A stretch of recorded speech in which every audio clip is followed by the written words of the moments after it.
Linya na po ngayon, kausapin natin Second District Representative ng Surigao del Norte, Congressman Ace Barbers. Kong Ace, magandang umaga po, sir.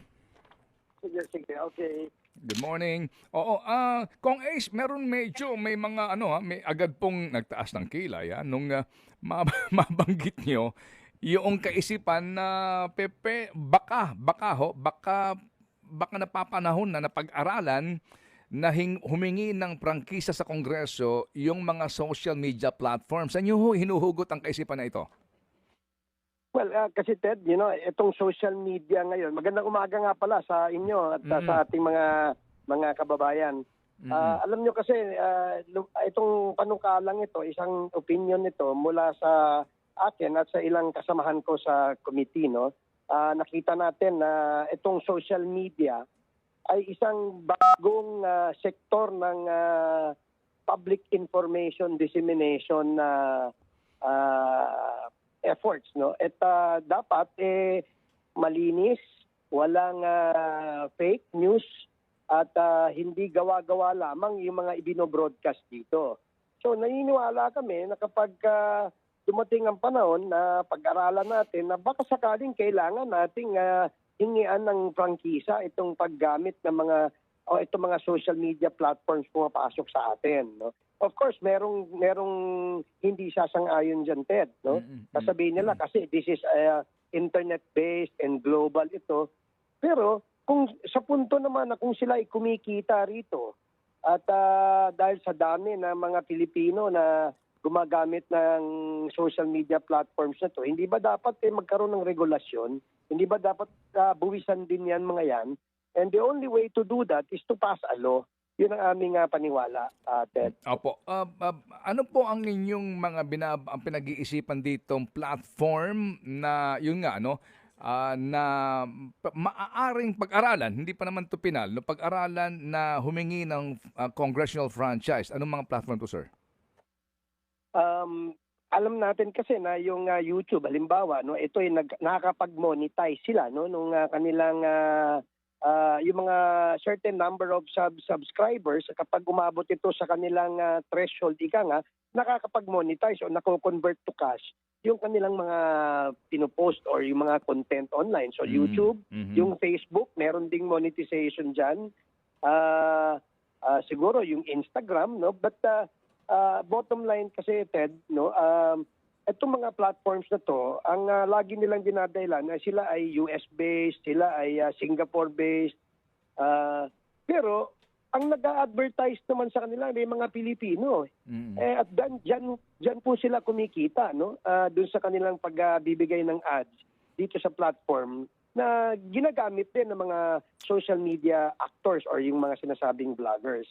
So sa ganung punto, nakita natin na posible naman na bakit naman ang kumikita yung abroad? Ba't hindi naman kumikita dito yung Pilipino? Dito sila nakikinabang. Dito pinakamalaki yung market nila sa social media.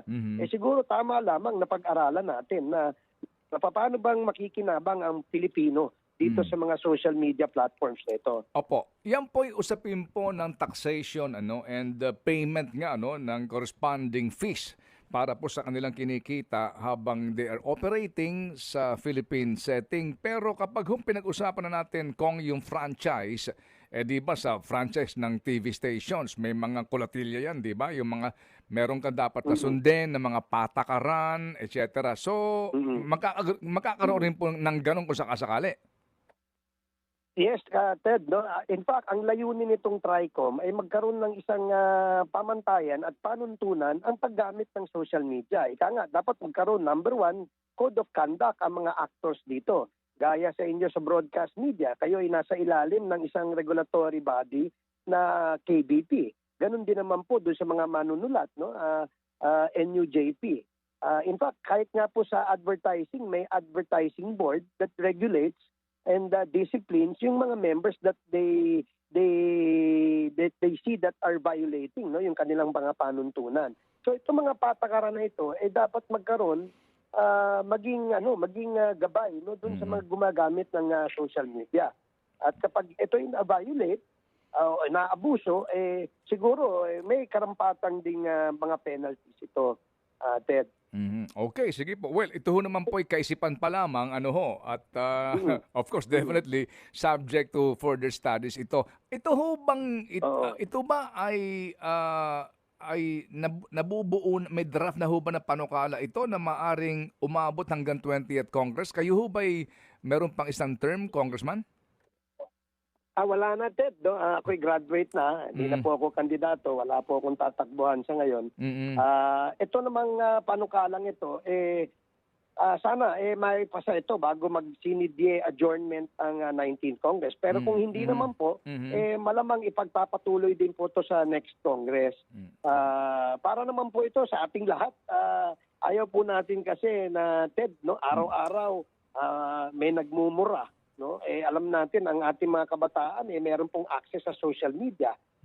Buti nga sana kung nagmumura lang. Yung iba diyan nananawagan ng kaguluhan, nananawagan ng people power o hindi kaya nananawagan ng kudita. No? Ito ba yung mga papayagan sa paggamit sa mga gumagamit ng social media platforms na ito? I think dapat ito ay magkaroon ng isang patakaran at panuntunan. Kasi ito ay isang industriya na, Ted, at hindi ito birong industriya, bilyong-bilyong piso ang umiikot dito. And I believe na dapat ma-regulate ito ng gobyerno. Gaya rin sa prangkisa na binibigay sa TV stations at radio stations. Okay, sige po. That is duly noted, Mr. Chair, na inyo pong na inyo pong kaisipan namin kumbaga pag-isipan, pag-aralan at pag-usapan. Hindi pa naman to pinal. Sige. So sir, ito lang po, yung subpoena ad testificandum na inilabas kahapon ng komite, how will you go about it na meron pong ilan na naghain ng petition sa Supreme Court? Kine-question po ito. Paano ho yung kapag hindi sila sumunod sa subpoena, Congressman? Ayon po sa rules ng Kongreso, Ted, kapag meron pong hindi pagsunod o pagrespeto sa mga imbitasyon, lalong-lalo na itong subpoena, meron pong karapatan ang komite na mag-cite in contempt dun sa mga taong hindi tumugon dun sa ating imbitasyon at hindi rumispeto sa rules ng mababang kapulungan. And because meron pong pending petition before the Supreme Court, kami naman po, kung mauuna po yun, re-respetuhin namin kung ano man po yung magiging desisyon dyan sa kanilang hinihaing na petisyon sa Korte Suprema.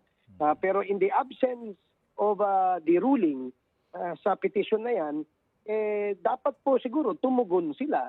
Although may argument yung iba, sinasabi nila kapag sila ay humarap sa mga pagdinig na ito, moot in academic na yung kanilang petisyon. May punto rin po. Kaya nga magandang pinag-aaralan at pinag-uusapan po ito. Okay. Kailan po ang inyong next hearing, Congressman?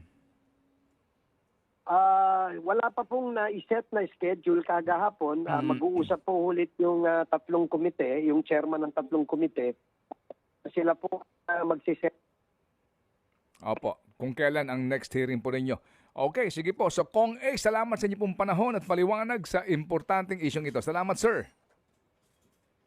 Maraming salamat, Ted, and more power sa iyong program. Opo, thank you. Si Congressman Ace Barbers po, ang isa sa mga committee actually nung Quadcom, pero ngayon po, tri-committee ho naman ito na nag-iimbestiga dito po sa sinasabi nga pong usapin tungkol sa paglaganap ng fake news at paggamit po sa new media.